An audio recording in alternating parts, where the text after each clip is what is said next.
What's going on, everybody? Travis here again. We got Bobby and Dalton from Kentucky Welding Institute with us today. They just got done throwing some sick-ass beads over in the lab a little bit earlier. So I didn't see those, but our boy Hubcap did, so I'm sure he had some New Orleans, Louisiana thing to say about it. Probably sound Cajun as hell, but you know what? We fucking love him for it. So, back to our guests. Gentlemen, thank you for coming all the way down to Houston. We greatly appreciate support for the show. Come down and talk to us, spending your time with us. So, thanks for having us. Pleasure. Awesome. Thanks for inviting us down. We love it, man. Great. First off, this is a bar, all right? You can drink if you want to. I'm going to. Can I get y'all anything? I'll have an L8. Yeah, L8, very well. I've never heard of that before. I doubt we... Oh, shit, we actually have those. Who would have thought? Who would have thought? Look at that, gentlemen. Straight from Kentucky, the motherland herself. There you go, sir. Thank you. There you go. What do I want to... You know what? I'm watching my figure today. I've had way too much beer these past couple of evenings, so, you know, these love handles are getting a little bit too big, and I get a lot of going to say getting sucked down, so, you know. All right, so let's hop right into it, shall we? Sir, let's do it. Who are you and what do you do? I'm Bobby Pease. I'm the Director of Education at the Kentucky Welding Institute. And I'm Dalton Grayson. I'm the second shift lead instructor at Kentucky Welding Institute. All right, so your school has 2 shifts going on? Yes, sir. All right, just 2, not 3, right? Just two. We actually had 3. You had 3? Yeah, before COVID hit. Okay. We brought it down in March of 2020, I guess, when COVID hit. And haven't bounced it back yet, but we're looking forward to it this fall. I got you. Right on, right on. So, how long has Kentucky Welding Institute been around so far? 2015, we opened the doors. 2015. How many students have y'all cranked out of there? Oh, you got us on the spot there. I'm going to say somewhere between 400 and 500. 400 and 500. So you all are seriously just some concentrated learning there, really just cranking out quality and not quantity for it. You want the best people in the trade that y'all can make for what these people are paying for tuition, huh? Yes, sir, Travis. Actually, that's the reason we started. We recognized the skills gap that existed between what education was producing and what companies and contractors were demanding from those combo pipe welders traveling across the U.S. And basically, it boiled down to, just some horror stories about some guys coming out of weld college or school and they don't have their stinger to take their weld test. Or you take them to the tool room and throw them a 6-point safety harness and they don't know which end is up. And we're all, Ohio River Valley, so it's coal-fired power plants. And a lot of the guys couldn't arc gouge, and that's just not something we can handle there. Right. Yeah, so for us, it boiled down to a weld school should look like a school. It should look like a job. Oh, so our guys are locking in, 6 a.m. or 2 p.m. depending on the shift. We give them foreman roles. They're doing hot work permits, JSAs, safety briefs. But they're in their harnesses, they're attached to yo-yos, they got their hard hats on with the welding hood. I mean, it looks like a job site, much more than it does at school. Oh, really? Awesome. Yes, sir. That's pretty interesting right there. Not too often you see people incorporating the harnesses and the hard hats into the job. You want to put them in the situation that they'll be working in. Well, you were a Marine, right? Yeah, I was. I was in the Army, train as you fight. Yeah, so absolutely. Weld as you work. Absolutely. And now, which town from Kentucky did you say y'all were from again? We're from Floydsburg, Kentucky. I never heard of that? No, no. Small town, man. What is that? Some like coal miners' daughters? beef cattle and Berlin. Okay, I got you. Well, so tell me a little bit more about the school. Like, what programs y'all offering? Is it one like set curriculum, or Yeah, okay. So, and it probably makes us unique. So when we started with the weld school, we needed to separate ourselves from the herd, right? There's a lot of big box schools out there. Travis, if you were running a company right now and you found a hand that you liked and you were calling him back first and you were laying off last, eventually you're probably going to make him into a pushman, a foreman. You're going to grow this guy in your company. Probably the first thing you're going to do is start laying on some certification on this guy. You might send him to some schools. Let's put an OSHA 30 on. Let's put give him some NCCER training. Maybe give him his TWIC card, his Basic Plus. Why don't weld schools do that? So we do. We've got the most comprehensive certification package there is. We feel like the biggest hardship for a new guy breaking out is that everybody wants someone who's 3 to 5 years deep. Travis, how do you get the 3 years if they won't give you the first? I mean, that's true. You check out a job site trying to find a new job, they ask for 12 years requirement, and most people out there don't even have that in the first place. Yeah, like if you're a contractor, if I was wanting to hire, somebody that's coming straight out of school, like why would you not pick, Kentucky Welding Institute? I mean, we're giving you, NCCO, NCCR blue card, NCCO signal person, and Rignal. Listen, This is his first ginger ale tonight, guys. He's actually been drinking before this. You know what? Yeah. So your NCCO signal and rigor person. Your CCS sociology card. So if you as a contractor, why would you want to waste all your time spending your money training them up when you can make the one-stop stop at Kentucky Welding Institute? You already have that complete employee. I got you. You don't have to pull your welders off and sit them in the classroom for a week or two, learn, just invest in them. Our guys have it all. I got you. So if you're an HR rep and your GF just came in, you got to man a job. Hey, we need 100 welders in next month, and you're filing through Indeed or whatever you're pulling your guys. If you see a KWI grad and they've got these certifications on top, they have 6 AWS certifications. They've got their TWIC Basic Plus. They've been drug tested through the CCS program. You figure it's a 1-for-1. Oh, it sounds like your all school is a job site. Yeah. So once the students get there, do y'all offer like any sort of incentives for them to, really just push themselves, or are y'all just expecting these students to come there, put in what they need to do, and then get on out the door? We actually do a lot of rewards and incentives for our students. We think it's the most American thing you can do. Work hard, get yours. So what we've got is we developed the 3 pillars, what we call them 3 pillars. Most companies and contractors are going to weigh and measure you by your attendance, your work ethic and skill, and then your ability to lean forward and get things done. At the Kentucky Welding Institute, if you get through the program with 0 tardies, 0 absences, Mac up north is going to helping us out. We've got a program where we give you an up and smoke welding jacket, your choice, between a thorax and a kabuto. If you get, we've got a basic 6 certification package. If you get those 6 certs in any other, because with KWI, if you complete those 6 certs in less than 24 weeks, you can continue to certify. So copper, nickel, branch and bell hole, chrome, Inconel, RMD, whatever you want, we'll put it on you. All right, and then your third final one, this is the triple crown. So if you graduate with being Kentucky, that's suiting. Oh, so if you graduate with 100% attendance, 0 tardies, and you get the golden arm hood. All right, so if you do all that and you work 30 days in your first 3 months, we're gonna give you a heavy hitter 250 amp rig. That's a big deal these days. Yeah, it is. Absolutely. Something they don't have to pay for out of pocket. They'll be using a lot of the job site in the first place. Absolutely there. And then we've got a way to recognize the students that got it done, and some guys fall short, no big deal, but we've got something called a 100K club. So as soon as they graduate, their 12-month clock starts. They report back to the schoolhouse. They've got W-2s or pay stubs, and they're showing us where they've made that 100K grossing. They donate their hood, we retire it, put it on the wall, give them a new one, and out the door they go. So it's something we're proud of. And some guys, you call them up and they're like, I didn't make it. I only made 85, 90 grand. I'm like, listen, you're 19 years old. What a complete failure. Oh, yeah. Only making 85, 90 grand, I'd be embarrassed. Right. And their peers jammed up in these 4-year schools are going to be 100 grand in debt.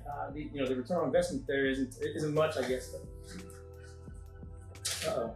Well, help yourself there. Here we go. What's up, Ray? Oh, hello, Ray. Very well. I'd like to quit drinking. Save that for later. All right. That's super good. So All right. Well, Ray's back at it again.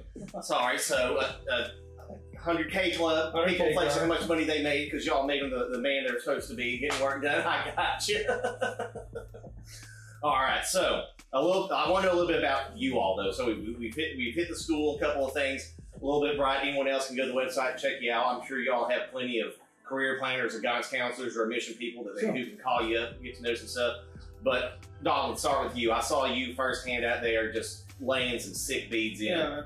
So I've been doing this professionally for the last 6 years. I was a specialty welder. I've welded anywhere from food grade stainless to Schedule 10 to Inconel, chrome, super duplex, heavy wall. Man, just a specialty welder.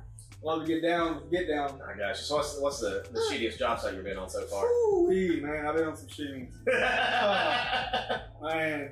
Better yet, do you have any advice on what people should avoid in a job site that can make it terrible? Yeah, so on my second job, let's get personal real quick. I was fighting for my paycheck every week. Man, for my personal experience, never fight for your paycheck. that's one thing I don't screw around with. Like, if I ain't paid on a certain day, hey man, you know, it's time to go. Oh yeah, there's jobs hiring everywhere. I got you. So as long as you want to travel, you're willing to make $150,000 a year. I mean, yeah. I ain't gonna fight for a paycheck. It's time to go, man. Yeah, absolutely. Bobby, what about you, sir? Military is where I got my start. So okay. Like to work with my hands in high school, you know, raised on a farm. So Corps of Engineers, had all the crafts, you know, carpentry, electrical, welding. Ended up being an officer too. I commissioned there. That's where I got my start welding and found my passion. Very well. Did a tour in Afghanistan. I know you were there as well. It was 2008. Oh, I was there in 2011. I got you. Yeah. A little later. All right. We did a combat mission there though, so nothing related to horizontal or vertical missions. Right. But getting out, I used my GI Bill to get my bachelor's and master's in education. And that's where I combine those two passions, welding and teaching. And here we are. I got you. So did you ever weld prior to the Army? Did the big Army Uncle Sam teach you how to weld? Yeah, pretty much. Okay, yeah. I got you. Now, for you, what are some shitty job situations that people should stay away from? Oh, no. Or you've been involved with? Or is everything for you just perfect? You haven't had to worry about it. It just falls right into place. You've lived in Afghanistan for years. Everything else is beautiful, right? I got you. Puts things in perspective. So. I got you. Absolutely. We don't proselytize from the classroom to the shop, but we don't hide it either. Right. We do three pretty cool things we feel like. At orientation, students can get a free beanie. It's got scripture stitched on it. Micah 6:8 is typically our go-to verse. That's live justly, love mercy, walk humbly. And Travis, we just relate that to, you know, if you're going to roll out on some 712s, live with a guy for the next 2 months on an outage. You're working with him all day and hoteling with him at night, but you want to live with a guy that lived justly, did what was right when no one was looking, love mercy, forgave you when you make mistakes, owned up to his own, and walked humbly. We know our guy, Pretty Boy here, has a hard time with the humble part, but you know, there's a lot of guys out there that run their mouth and stuff. So, hey, how about a guy who he's only as good as his last weld? So, right, I got you. We do some Bible studies on Sunday. We got some guys coming into their church, unchurched, and they got questions, man, about the road and what it's going to be like. And we think the ultimate fact checker is the Bible. So that's what we got the scripture. When they graduate, we give them a KWI Bible. It's got their name on it. It's a gift from us. If they're not believers or don't want it, no big deal. But we hand them out left and right. That's something very unique. Usually, you don't hear schools even want to get political, let alone religious, and you all just have it right there out in the open for everyone to know what y'all are about from the very get-go. That's good stuff right there. You have something, you stand by it. And another thing that we're unique about is our certification package. I mean, top of the line. I mean, we start out at flux core all the way to stick plate.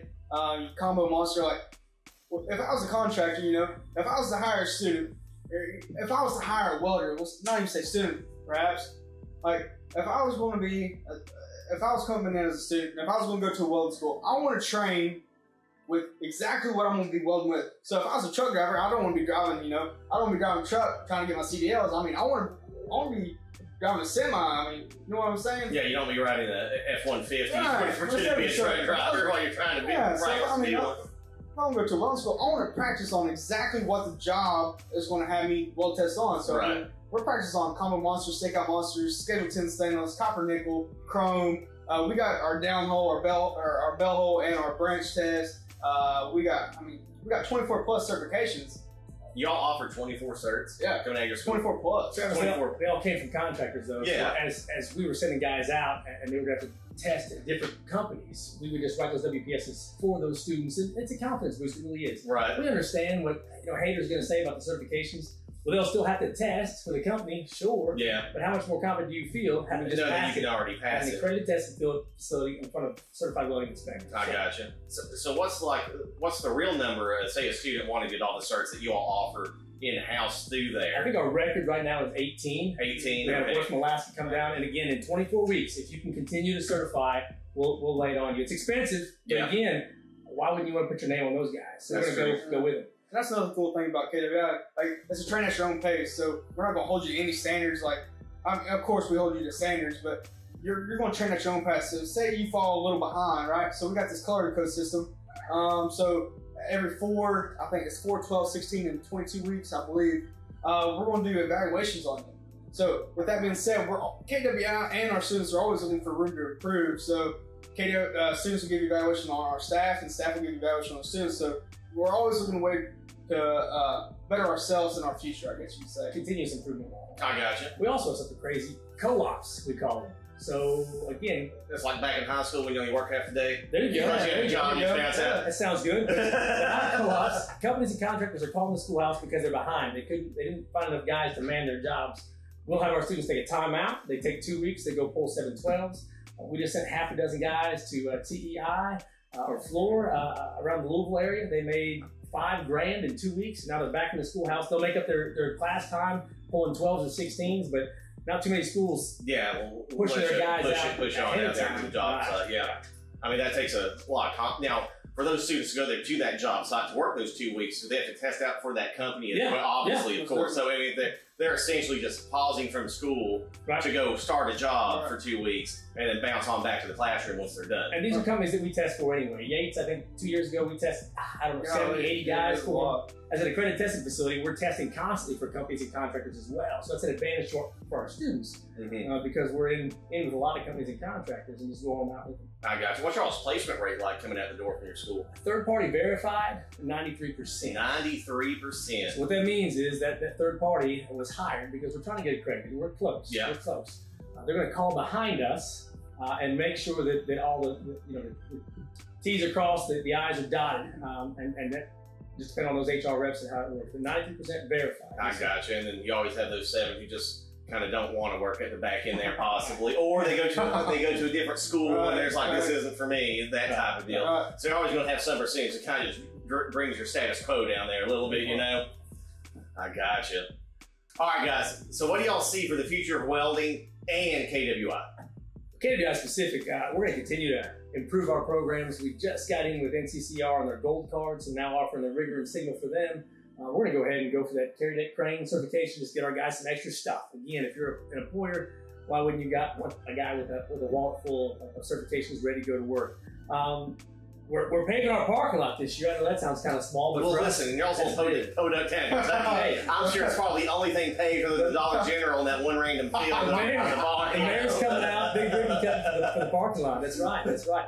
We're about to get accredited. Okay. So we're really, really close, and I know that causes some mixed feelings. You know, accreditation, what does that mean? Are we just trying to milk the money? And absolutely not. It's quality over quantity all day long. But I know this cat had to join the military to afford some things, FAFSA-wise. So I'd like to open the doors to guys that are just as passionate, just as hungry, just can't come up with the cash maybe. And then long term, we're gonna have to build a new shop. So the 5-year plan is a new shop. We've got 42 welding booths right now. They're all equipped. We've got 8 generator machines outside, a lot of rolling stock, probably 55 machines altogether. We had 3 shifts running in 2020. We're busting at the seams. So we're looking for a new shop, bigger, badder, and ready to go. I would hold off on paving the current shop then. It might just be a waste of money at this point. The old shop will become our new classroom. Oh, okay. And all the space, we'll be able to drive those forklifts and operate those cranes inside there and just have a really hands-on classroom, which is how we teach our OSHA class anyway, fire extinguishers and SCBAs. Right. The plan is to have a big-ass pipeline. I gotcha. Right on. Huge. Right on. We're talking scaffolds. We're talking, 2, 3 stories high. So it's just gonna be like a little industrial theme park then. Yeah, I gotcha. Awesome, guys. Well, hey, it's been a pleasure having y'all down here. You're more than welcome down to our bar anytime. Maybe next time we get you something other than ginger ale. I'll go get some flights back in the morning. All right, guys. Yes, sir. Y'all take it easy, okay? Have a good night.